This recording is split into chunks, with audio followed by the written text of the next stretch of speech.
Now, just before we get on to the situation in Afghanistan, I'll mention that the top end has obviously been dealing with a COVID situation as well, with a positive case up there, but there has been no transmission at this stage, and hopefully the Northern Territory, or Greater Darwin and Katherine, will come out of lockdown later today. We'll speak to our reporter up there in the top end in about 15 minutes' time. The United States says it's talking to the Taliban to improve access to Kabul airport to allow foreign nationals and Afghans with exit visas to get out. It comes as Ashraf Ghani, Afghanistan's exiled president, takes refuge in the United Arab Emirates. Correspondent Greg Jennett joins us now from Washington. Greg, g'day. So how's the US-led evacuation effort going at Kabul airport? Morning, Joe. Better and faster than the first 36 to 48 hours. That much we can conclude on the numbers, because the US Air Force has managed to airlift around 2,000 people in the last 24 hours. They were put on board at least 18 C-17 heavy lift aircraft, which are just running shuttles in and out of Hamid Karzai International Airport. Of course, other nations' air forces are going in and out as well with great frequency. The security, though, is in place around the perimeter of that airfield.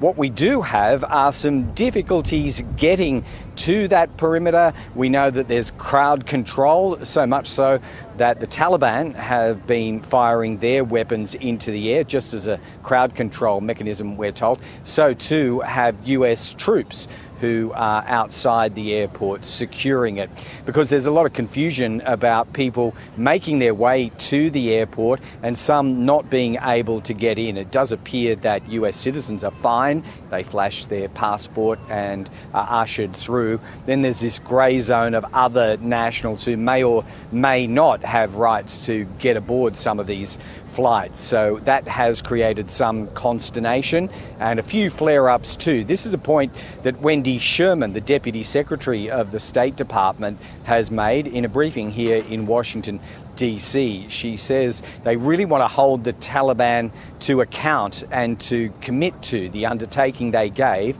that civilians would have safe passage to the airport and then out of the airport on those flights. So here is Wendy Sherman, Deputy Secretary of the State Department. We have seen reports that the Taliban, contrary to their public statements and their commitments to our government, are blocking Afghans who wish to leave the country from reaching the airport. Our team in Doha and our military partners on the ground in Kabul are engaging directly with the Taliban to make clear that we expect them to allow all American citizens, all third country nationals, and all Afghans who wish to leave to do so safely and without harassment. So, Greg, is there anything US forces are considering doing to make it easier for people to actually get to the airport? No, not at all, because we are caught in this contradiction, really. Remember, this crisis and the troop surge, which is 4,500 US troops, are happening within the context or within the envelope of a complete withdrawal already planned and ordered by Joe Biden. So a surge within a withdrawal, it takes some reckoning, but from military command point of view, it's not something that offers you any options at all. You secure that footprint that you have around Hamid Karzai International Airport, and you do not go beyond it, because you don't have the numbers to extract people, rescue people, ferry people from even the city centre of Kabul towards the airport, let alone from other cities in far-off places like Kandahar, for instance. So this is the difficulty that the Pentagon are wrestling with, and we heard for the first time during this crisis directly today from Defence Secretary Lloyd Austin and from the Chairman of the Joint Chiefs of Staff, General Mark Milley. And Lloyd Austin is very narrowly focused. That much we can conclude from his remarks. He says, we have a mission, it's there at the airport, we do not go beyond it. We're going to evacuate everybody that we can physically possibly evacuate, and we'll conduct this process for as long as we possibly can. We will continue to deconflict issues with the Taliban, and we will stay focused on securing the airfield. we cannot afford to either not defend that airfield or not have an airfield that's secure, where we have hundreds or thousands of civilians that can access the airfield at will and put our forces at risk. So, as I mentioned, standing alongside Lloyd Austin was General Milley, the chairman of the Joint Chiefs of Staff, understandably making their first public appearance before the media. They were asked how, why did this happen? Well, Mark Milley was absolutely adamant that there was never any intelligence or any expectation that the forces of Afghanistan would crumble and that the Taliban would sweep the country in 11 days. He said it was just not something they planned for. And so that is the first, I suppose, transparent explanation, a vague insight at best into the intelligence on which they based their withdrawal plans. Be certain, though, that many more questions will be asked, including at congressional committees, to try and get a much better understanding of what went wrong here. Okay, Greg Jett there in Washington. Now to the Australian effort to get people out of Afghanistan. Political reporter Matthew Doran joins us now from Parliament House in Canberra. Matt, g'day. So what happened with that first flight, and what has the government got planned for further flights? So that first flight landed from Kabul in the United Arab Emirates yesterday morning with just 26 people on board. They included Australian citizens and permanent residents, Afghan nationals, and at least one foreign official who was also airlifted out of Kabul. At this stage, we don't know of any other flights that have been able to get in, any RAAF flights, that is, that have been able to get into Kabul to evacuate any more Australians. But when that flight did first go into the Afghan capital, it took DFAT personnel, Home Affairs officials and Department of Defence officials into the area so that they can better coordinate the Australian efforts at trying to get people out of the country. We know that there are around 600 people on Australia's list, if you can put it that way, of people that Australia wants to be able to get out of the country, a mixture of citizens and also that cohort of Afghan nationals who've been working with Australian diplomats and defence officials over the 2-decade-long conflict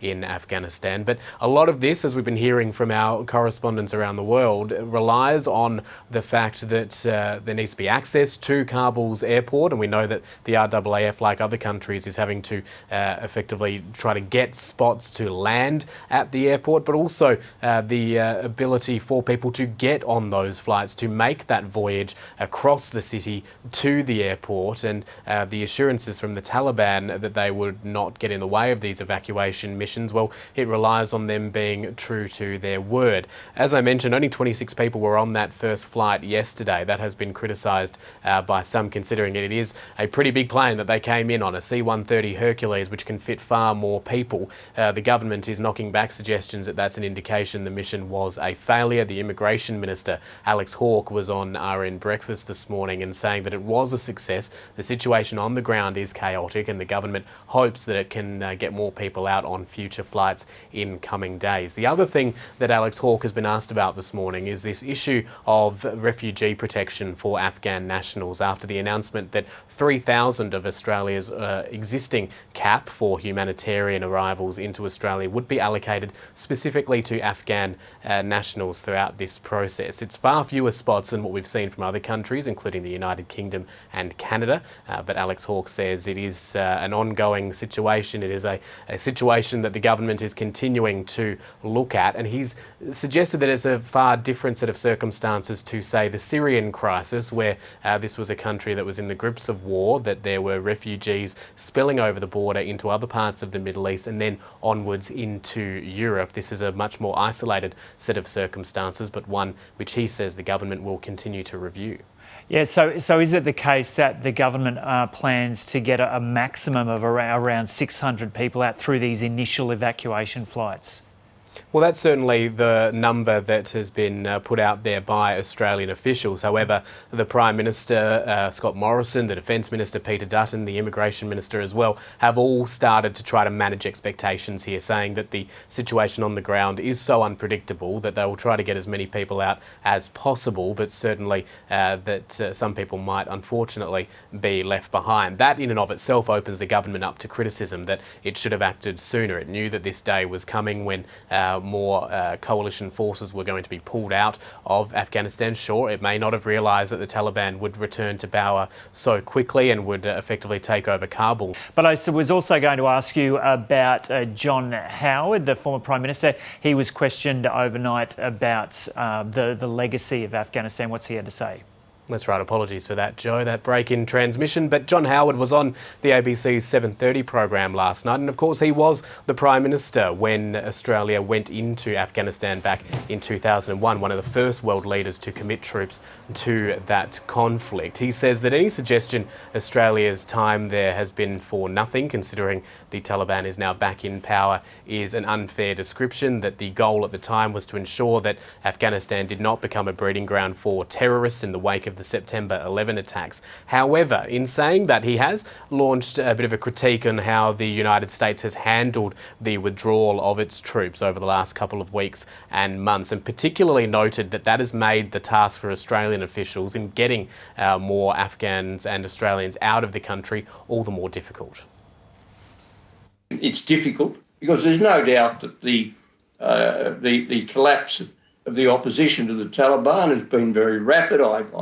I've got some views about how that should never have been allowed to occur. I think the Americans were too hasty in winding down to zero their military involvement in Afghanistan. I think it could have been possible to have had a more orderly withdrawal, but we had to deal, obviously, with the situation that we faced. And I think it is quite unfair on the government to suggest that we haven't even bothered to help any of the people that helped us.